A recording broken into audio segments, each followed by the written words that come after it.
Hello friends, welcome to our channel. ఈరోజు ఈ వీడియోలో అర్థమైపోయిందండి మీకు, హెయిర్ కట్ చేస్తున్నాను. ఈ హెయిర్ కట్ చూడండి ఒక్కసారి, ఈ జుట్టు ఎలా ఉందో గమనించారా? చివర్లు చిట్లిన వెంట్రుకలండి. అమ్మ బాబాయ్, ఎన్ని చిట్లిన వెంట్రుకలు ఉన్నాయో. నాకు స్ప్లిట్స్ తీయండి అని చెప్పి ఇదిగో ఈ పాప వచ్చి అడిగితే నేను ఒక్కసారి ఆ జుట్టునంతా ఒక్కసారి అలా అలా అలా అలా చూసేసి, నేను స్ప్లిట్స్ తీను, చాలా టైం పడుతుంది, అంతకన్నా దానికన్నా బెస్ట్ ఏంటి, అసలు ఎందుకు ఇంత డ్రై అయింది, అలానే ఎందుకు ఇంత స్ప్లిట్స్ వచ్చినాయి అని చెప్పి అడిగానండి. మంచి సమ్మర్ అంటే హీట్ ఎక్కువ ఉండే ప్లేస్లో జాబ్ చేస్తుందంటండి. అదేనండి, ఎండలు ఎక్కువ ఉంటాయి కదా కొన్ని ఏరియాల్లో, అటువైపు జాబ్ చేస్తుంది.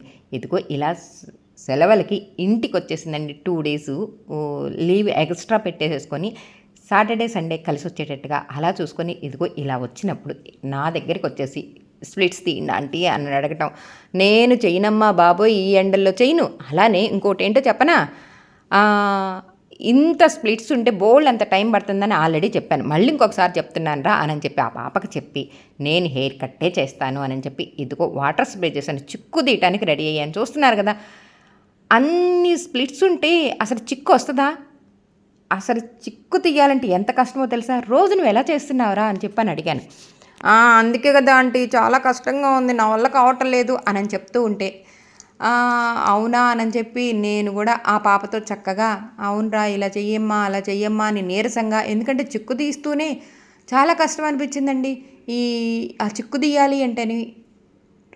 ఆ తర్వాత గమనించారా, మామూలుగా అయితే నేను అట్లా మొత్తం జుట్టంతా పట్టుకొని చకచక చిక్కు తీసుకొని వెళ్ళిపోతాను.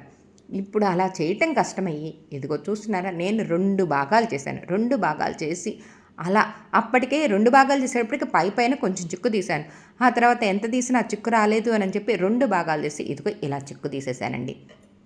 ఆ తర్వాత మళ్ళీ మొత్తం జుట్టంతా ఒకలాగా పట్టేసేసుకొని ఇప్పుడు చిక్కు మళ్ళీ ఇంకొకసారి, ఎందుకంటే హెయిర్ కట్ చేసేటప్పుడు ఎగుడు దిగుడుగా ఉందనుకోండి కటింగ్ తేడా వస్తుంది. అందుకని మళ్ళీ జుట్టు మొత్తం గుప్పెడు పట్టుకొని పైనుంచి కిందకి ఇదిగో ఇలా దూకొని వచ్చేసాను. ఆ చివర్లు ఉన్నాయండి చిట్లని వెంట్రుకలు, అందులోని ఎర్రగా ఉంది. ఒక్కసారి ఇందాక ఆల్రెడీ కొంచెం వాటర్ స్ప్రే చేసి చిక్కు తీశాను, మళ్ళీ ఇంకొకసారి వాటర్ స్ప్రే చేసి మళ్ళీ ఇదిగో ఇలా చిక్కు తీసేసి ఆ తర్వాత మళ్ళీ కరెక్ట్గా ఉందా లేదా అనని ముచ్చెల గుంట దగ్గర నుంచి అలా దువ్వేసేసి ఆ తర్వాత కటింగ్ చేయడానికి రెడీ అయ్యానండి. ఏం కట్ చేస్తున్నాను, పెద్ద కటింగ్ ఏదో చేస్తున్నాను అనుకుంటున్నారా? లేదండి, స్ట్రైట్ కట్ అంతే. ఈ హెయిర్ ఎక్కువ లాస్ అవ్వకూడదంట, అలా అని స్ప్లిట్స్ పోవాలంట, అలా అని హెయిర్ కట్ కావాలంట. ఇదెక్కడ అన్యాయం అండి, ఇదెక్కడి న్యాయము చెప్పండి? హెయిర్ లాస్ అవ్వకుండా స్ప్లిట్స్ ఎలా పోతాయి, అలానే హెయిర్ లాస్ అవ్వకుండా హెయిర్ కట్ ఎలా వస్తుంది? అలానే అంతా చివర్లు ఎర్రగా ఉన్నాయి, చూసారు కదా, చిట్లని వెంట్రుకలు ఎక్కువ ఉన్నాయి. అలానే ఆ చిట్లని వెంట్రుకలు ఉండటం వల్ల ఎంతైతే సన్నగా ఉందో, నేను అది చెప్పాను చూసారా, ఎలా గమనించుకుంటుందో హెయిర్ ఎక్కువ తీసానేమో అనని. లేదురా, నీకు ఎంతైతే చెప్పాను అంతే హెయిర్ లాస్ చేశాను అని చెప్పి ఆ తర్వాత మళ్ళీ ఇంకొకసారి కొంచెం కొంచెం ఎగుడు దిగుడు ఉంటుందండి, ఆ కొంచెం ఎగుడు దిగుడుని కూడా అలా కట్ చేసేసి ఆ తర్వాత డ్రైయర్ పెట్టడానికి రెడీ అయ్యానండి. అని అనుకుంటున్నారా? డ్రైయర్ పెట్టనని ముందే చెప్పేసేసానండి. ఎందుకు నేను డ్రైయర్ పెట్టాను అని అన్నాను అన్నది చెప్పనా? అంత డ్రై అయిపోయిన జుట్టుకి ఇంకా డ్రైయర్ పెట్టామనుకోండి, ఆ వేడికి ఈ ఈ హెయిర్ కట్ చేయటం వల్ల ఒక వారం 10 రోజులు బాగుంటుంది. ఈ డ్రైయర్ పెట్టడం వల్ల ఆ వెంట్రుకలకి ఇంకా డ్రై అయిపోయి చిట్లని వెంట్రుకలు ఎక్కువ అవుతాయండి. అందుకని నేను డ్రైయర్ పెట్టను అని చెప్పి ఆ తర్వాత ఇదిగో ఆ పొడి జుట్టుని అలా అలా అలా అలా అనేసేసి ఆ తర్వాత చక్కగా హెయిర్ కట్ కంప్లీట్ చేసేస్తాను.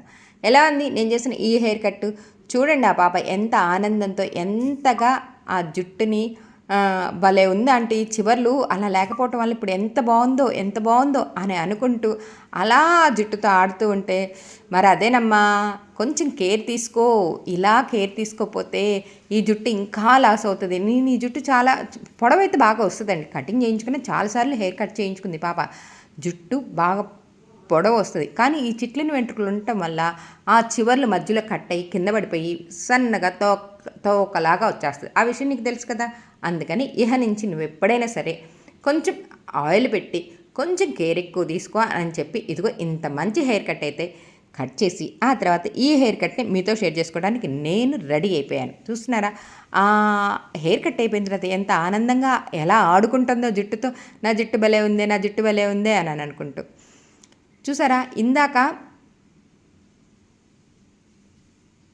ఎంత ఎర్రగా ఉందో జుట్టు, ఇప్పుడు చూసారా చివర్లు కట్ చేసి ఆ తర్వాత ఇదిగో ఇలా కొంచెం పొడి పొడిగా ఉన్న తర్వాత ఆరిన తర్వాత లుక్ ఎంత మారిపోయిందో భలే అనిపించిందండి నాకు కూడాను. మీకు కూడా నచ్చింది కదా. ఇంకెందుకంటే ఆలస్యం లైక్ చేయండి, షేర్ చేయండి, సబ్స్క్రైబ్ చేసుకోవడం మర్చిపోవద్దు. మళ్ళీ కొత్త వీడియోతో నేనేమి ఈ హెయిర్ కట్కి ఇంత అదే పెద్ద హెయిర్ కట్స్ ఏం చేయలేదండి, జస్ట్ స్ట్రైట్ కట్ చేశాను. కానీ మనం క్లచ్ పెట్టుకునే విధానంలోనే హెయిర్ కట్ మారిపోతుందండి. చూస్తున్నారా, గమనించారా? కటింగ్ చేసిన తర్వాత హెయిర్ ఎలా ఉంది, చివర్లు చూడండి ఎంత బాగుందో. కటింగ్ చేయకముందు చూసారా ఎంత స్ప్లిట్స్ ఉన్నాయో. అదేనండి, ఇంత స్ప్లిట్స్ రాకుండా ఉండాలి అంటే ఏం చేయాలి, కొంచెం మన జుట్టు మీద మనమే కేర్ తీసుకోవాలి. ఇప్పుడైతే ఈ హెయిర్ కట్ మీకు నచ్చిందా? నచ్చితే లైక్, షేర్, సబ్స్క్రైబ్ చేసుకోవడం మర్చిపోవద్దండి. బోల్డ్ అన్ని హెయిర్ కట్స్ ఉన్నాయండి. ఆ వీడియోస్ అన్నీ ఒకటి తర్వాత ఒకటి మీతో షేర్ చేసుకోవడానికి రెడీ అవుతున్నాను. చూసారు కదా కటింగ్ చేయకముందు ఎలా ఉంది, చేసిన తర్వాత ఎలా ఉంది, ఎంత తేడాగా ఉందో కదా. మళ్ళీ కొత్త వీడియోతో కలుద్దాం.